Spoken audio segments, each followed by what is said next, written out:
जय श्री कृष्णा। राधे राधे। आज हम आपको सुनाएंगे माघ मास महात्म्य अध्याय 9। हम अध्याय शुरू करने से पहले आपको श्री कृष्ण भगवान जी की स्तुति के बारे में बताएंगे, जिसके करने से श्री कृष्ण भगवान जी प्रसन्न हो जाते हैं और हम पर अपनी कृपा बरसाते ही रहते हैं।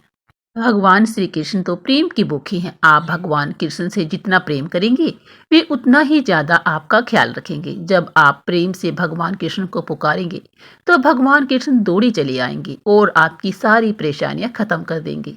बिल्कुल ठीक वैसे ही जैसे जब चीरहरण के समय द्रौपदी ने भगवान कृष्ण को पुकारा था, तब भगवान कृष्ण दौड़े चले आए थे और द्रौपदी की लाज बचाई थी।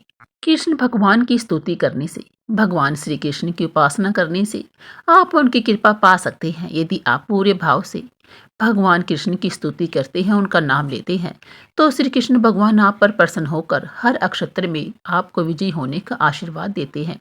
तो आइए जानते हैं हम श्री कृष्ण भगवान की स्तुति कैसे कर सकते हैं।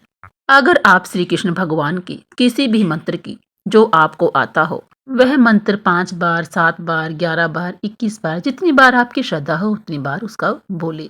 अगर आपको कोई मंत्र नहीं आता तो जय श्री कृष्णा हरे हरे, जय श्री कृष्णा, जय श्री कृष्णा, ये भी बोल सकते हो। इसी में श्री कृष्ण भगवान खुश हो जाते हैं, मगर पूरे भाव से, पूरे दिल से, पूरे मन से बोलना। तो आप देखना श्री कृष्ण भगवान आपके सारे काम कैसे चुटकियों में बना देते हैं। तो आइए हम शुरू करते हैं अपना 9वां अध्याय। इसमें हम आपको बताएंगे यमदूत का विकुंडल को धर्म और अधर्म के बारे में बताना। हमने 8वें अध्याय में बताया है कि यमदूत विकुंडल को बताते हैं कि उन्होंने कौन से पुण्य कर्म किए थे और कौन से पुण्य कर्म करने से हमें फल की प्राप्ति होती है, कौन से कर्म अच्छे होते हैं और कौन से कर्म बुरे होते हैं, किससे हमें स्वर्ग की प्राप्ति होती है और किससे हमें नरक की प्राप्ति होती है। तो आइए हम शुरू करते हैं अपना 9वां अध्याय। यमदूत बोला, हे वेश्य, मध्याह्न काल में आया हुआ अतिथि, चाहे वह मूर्ख हो, पंडित, वेद पाठी या पापी, कोई भी क्यों न हो, ब्रह्म समान होता है। रास्ते से थके हुए ब्राह्मण अथवा भूखे प्यासे अपरिचित का जो भी अन्न जल के दान से तृप्त करता है, यथार्थ उनको जल और अन्न का दान करता है, यानी उनको जल पिलाता है, उनको रोटी खिलाता है, वह ग्रस्त बहुत समय तक ब्रह्मलोक में निवास करता है। मध्याह्न या सायकाल के समय जिनके घर पर आया हुआ अतिथि निराश नहीं लौटता, वे यमलोक में नहीं जाते। नहीं नहीं शब्द के सुनने के साथ लौटा हुआ अतिथि गृहस्थ के जन्म भर के इकट्ठे किए हुए पुण्य को अपने साथ ले जाता है। अर्थात यदि हम अतिथि को निराश लौटा देते हैं तो हमारे पुण्य नष्ट हो जाते हैं। अतिथि के सत्कार के बराबर कोई दूसरी संपत्ति, धन, धर्म आदि हितकारी नहीं है। हे वेश्य, अतिथि सत्कार के प्रभाव से जो राजा तथा मुनि लोग ब्रह्मलोक को गए हैं, उनका आज तक पतन नहीं हुआ है। हे वेश्य, अन्नदान करने वाला निर्दीप्यमान विमान का उपभोग कर अमृत पान करता है तथा सर्व के सुख भोग कर पृथ्वी पर उत्तम कुल में जन्म लेता है और धर्मात्मा राजा होकर चिर आयु तथा नष्ट न होने वाले वंश को प्राप्त करता है। क्योंकि अन्न ही में सबके प्राण रहने से अन्नदान करने वाले को प्राणदाता कहा गया है।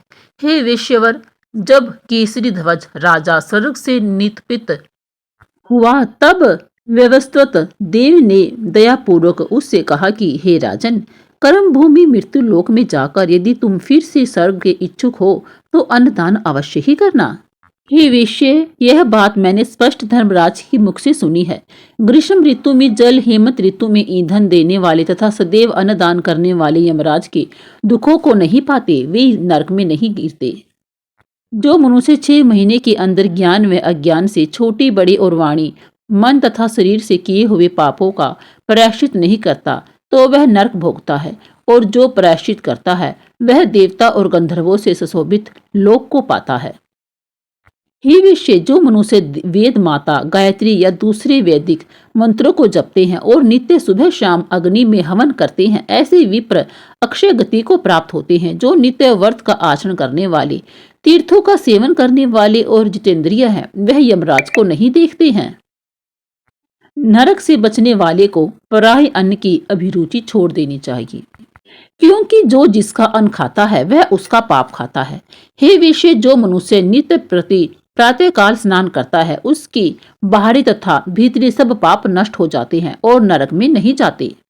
इसलिए हमें ब्रह्म मुहूर्त में स्नान कर लेना चाहिए।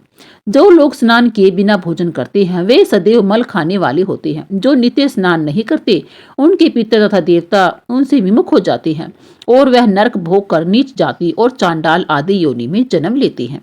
जो लोग माघ मास से पर्व के दिन जल में स्नान करते हैं वे न तो बुरी गति पाते हैं और न ही बुरी योनि में जन्म पाते हैं। उनके बुरे सपन और दुष्ट चिंताएं भी सदैव निष्फल हो जाती हैं।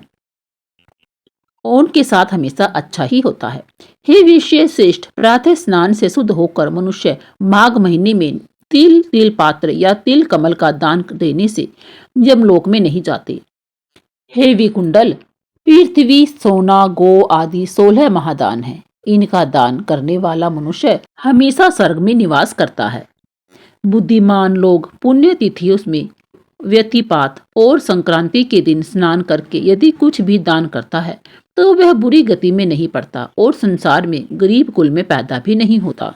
हे विश्ववर, सत्यवादी, मौनी, मधुर भाषी, अक्रोधी, क्षमाशील, नीतिमान, अनिंदक, प्राणियों पर दया करने वाला, दूसरे के पापों को छुपाने वाला, पराये गुणों का वर्णन करने वाला, दूसरों के धन को न चाहने वाला, इस तरह के लोग नरक में बिल्कुल भी नहीं जाते। हे विश्ववर, दूसरों की बुराई करने वाला, पापी तथा उनका साथ देने वाला, खोटे व कठोर वचन बोलने वाला, परोपकार न मानने वाला आदि ऐसे लोगों की तीर्थ सेवन तथा तप से भी पापों से मुक्ति नहीं होती। ये लोग बहुत समय तक नरक भोगते हैं। जितेंद्रिय और जीताहारी पृथ्वी के सब तीर्थों में स्नान करने से यमलोक में नहीं जाते। हमें बिल्कुल भी तीर्थ स्थानों पर पाप नहीं करना चाहिए और न ही वहां पर हमें अपनी जीविका के लिए कोई काम करना चाहिए। हमें तीर्थ स्थानों पर दूसरों से दान नहीं लेना चाहिए। हमें तीर्थ स्थानों पर बिक्री आदि भी छोड़ देनी चाहिए। ऐसा करने से कोई भी मनुष्य जो एक कर्म करता है उसे नरक में नहीं जाना पड़ता, क्योंकि तीर्थ में किए गए पाप बड़ी ही कठिनाई से दूर होते हैं। इसलिए हमें तीर्थ में कभी भी पाप नहीं करने चाहिए। हमें तीर्थ स्थानों पर हमेशा पुण्य के काम ही करने चाहिए। आपको यह अध्याय कैसा लगा प्लीज हमें कमेंट बॉक्स में जरूर बताएं। अच्छा लगा हो तो लाइक करिए, शेयर करिए और सब्सक्राइब जरूर करिए। बोलिए राधे राधे, कृष्णा कृष्णा।